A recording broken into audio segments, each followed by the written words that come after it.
साल 2025 में वक्फ संशोधन अधिनियम के लागू होने से भारत में धार्मिक मामलों के परिदृश्य में एक बड़ा बदलाव आया है। बहस और असहमति के बीच पारित इस कानून ने देश को इसके असली इरादे और संभावित परिणामों के बारे में सवालों से जूझने पर मजबूर कर दिया है। क्या यह पारदर्शिता और जवाबदेही की दिशा में एक साहसिक कदम है, जैसा कि सरकार का दावा है, या यह धार्मिक स्वतंत्रता की पवित्रता में एक अशुभ घुसपैठ का प्रतिनिधित्व करता है?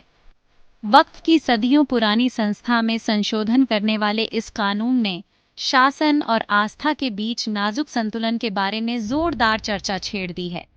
मामले का क्रक्स ये है कि सरकार का कहना है कि भ्रष्टाचार को रोकने और वक्फ संपत्तियों के उचित प्रबंधन को सुनिश्चित करने के लिए यह अधिनियम आवश्यक है।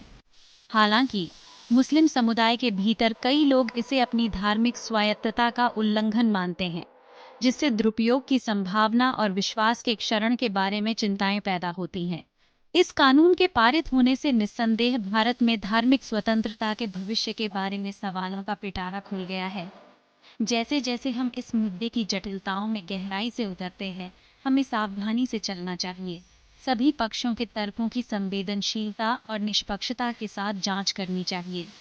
दांव ऊंचे हैं और इस बहस का नतीजा निस्संदेह आने वाले वर्षों के लिए राज्य और धार्मिक संस्थानों के बीच संबंधों को आकार देगा। यह निबंध इस बहस के भूल भुलैया गलियारों को नेविगेट करने का प्रयास करता है, ऐतिहासिक संदर्भ, अधिनियम के प्रमुख प्रावधानों और इसके आसपास के विविध दृष्टिकोणों पर प्रकाश डालता है। महत्व को समझना महत्वपूर्ण है। वक्फ संशोधन अधिनियम 2025 भारत में वक्फ संपत्तियों को नियंत्रित करने वाले मौजूदा कानूनी ढांचे में कई महत्वपूर्ण बदलाव लाता है। सरकार द्वारा आवश्यक सुधारों के रूप में बताए गए इन संशोधनों ने तीव्र बहस और जांच को जन्म दिया है। अधिनियम के सबसे विवादास्पद प्रावधानों में से एक वक्फ बोर्ड में गैर मुस्लिम सदस्यों को शामिल करना है।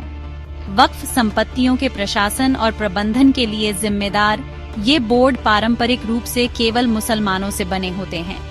सरकार का तर्क है कि यह कदम पारदर्शिता को बढ़ाएगा और उचित प्रतिनिधित्व सुनिश्चित करेगा। हालांकि आलोचक इसे मुस्लिम संस्थानों की स्वायत्तता पर सीधा हमला मानते हैं, इस डर से कि अन्य धर्मों के व्यक्तियों को शामिल करने से पक्षपाती निर्णय लेने और वक्फ संपत्तियों की धार्मिक पवित्रता को कम किया जा सकता है। अधिनियम द्वारा लाया गया एक और महत्वपूर्ण बदलाव प्रत्येक वक्फ बोर्ड में कम से कम 2 मुस्लिम महिलाओं का होना अनिवार्य है। जबकि इस प्रावधान की कुछ लोगों ने अधिक लैंगिक समावेशिता की दिशा में एक कदम के रूप में सराहना की है, दूसरों का तर्क है कि यह तुष्टीकरण का एक सतही प्रयास है, जो धार्मिक मामलों में सरकारी हस्तक्षेप के बड़े मुद्दे पर पर्दा डालता है। कई लोगों के लिए शायद सबसे चिंताजनक प्रावधान यह तय करने के लिए सरकार का नया अधिग्रहित अधिकार है कि कोई संपत्ति वक्फ के रूप में योग्य है या नहीं।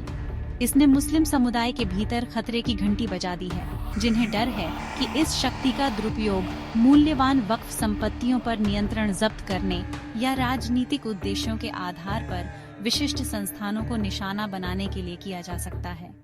आलोचकों का तर्क है कि दुरुपयोग की संभावना बहुत ज्यादा है और मुस्लिम समुदाय के लिए विनाशकारी परिणाम हो सकते हैं।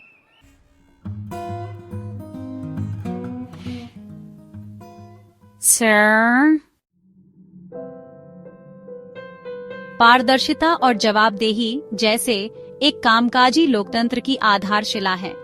उनके बिना सार्वजनिक संस्थानों में विश्वास कम हो सकता है, जिससे आप जानते हैं व्यापक मोहभंग हो सकता है। सरकारों और संगठनों के लिए खुले तौर पर काम करना और उन लोगों के प्रति जवाबदेह होना महत्वपूर्ण है जिनकी वे सेवा करते हैं। इसका मतलब है निर्णयों, कार्यों और नीतियों के बारे में स्पष्ट जानकारी प्रदान करना और जांच का सामना करने के लिए तैयार रहना और ठीक है, किसी भी चिंता को दूर करना। जब पारदर्शिता और जवाबदेही को प्राथमिकता दी जाती है, तो यह ईमानदारी की संस्कृति और जनता के विश्वास को बढ़ावा देती है। हाल के वर्षों में हमने ऐसे कई मामले देखे हैं जहां वक्फ संपत्तियों का प्रबंधन जांच के दायरे में आया है। कुप्रबंधन, भ्रष्टाचार और पारदर्शिता की कमी ने इन ट्रस्टों को त्रस्त कर दिया है। उदाहरण के लिए ऐसे उदाहरण सामने आए हैं जहां मूल्यवान वक्फ भूमि को कम कीमतों पर पट्टे पर दे दिया गया, जिससे समुदाय अपने वास्तविक लाभों से वंचित रह गया। ये मामले इन धर्मार्थ संपत्तियों की रक्षा के लिए बेहतर शासन और सख्त निगरानी की तत्काल आवश्यकता को उजागर करते हैं। वक्फ संपत्तियों का कुप्रबंधन केवल एक प्रशासनिक मुद्दा नहीं है, यह धार्मिक स्वतंत्रता के बारे में गंभीर चिंताएं पैदा करता है। जब वक्फ संपत्तियों का दुरुपयोग किया जाता है तो ये समुदाय के विश्वास और आस्था को कमजोर करता है। इससे वंचितता और हाशिए पर जाने की भावना पैदा हो सकती है। फिर सवाल उठता है, क्या हम सभी समुदायों की धार्मिक स्वतंत्रता और अधिकारों की रक्षा के लिए पर्याप्त कर रहे हैं? यह एक ऐसा मामला है जिस पर हमें तत्काल ध्यान देने और कार्रवाई करने की आवश्यकता है। वक्फ कुप्रबंधन के निहितार्थ प्रभावित समुदायों से कहीं आगे तक फैले हुए हैं। यह भारतीय समाज के सामाजिक ताने बाने को प्रभावित करता है। जब इन धर्मार्थ संस्थानों में विश्वास कम होता है तो इससे सामाजिक अशांति और विभाजन हो सकता है। इसके अलावा वक्फ संपत्तियों की आर्थिक क्षमता अगर ठीक से प्रबंधित की जाए तो सामुदायिक विकास और गरीबी उन्मूलन में महत्वपूर्ण योगदान दे सकती है। इन ट्रस्टों की अखंडता सुनिश्चित करना न केवल एक धार्मिक दायित्व है बल्कि एक सामाजिक आवश्यकता है। तो इन मुद्दों को हल करने के लिए क्या किया जा सकता है? सबसे पहले और सबसे महत्वपूर्ण, कुप्रबंधन के मामलों की पहचान करने और उन्हें ठीक करने के लिए सभी वक्फ संपत्तियों का एक व्यापक ऑडिट होना चाहिए। वक्फ संपत्तियों को नियंत्रित करने वाले कानूनी ढांचे को मजबूत करना भी महत्वपूर्ण है।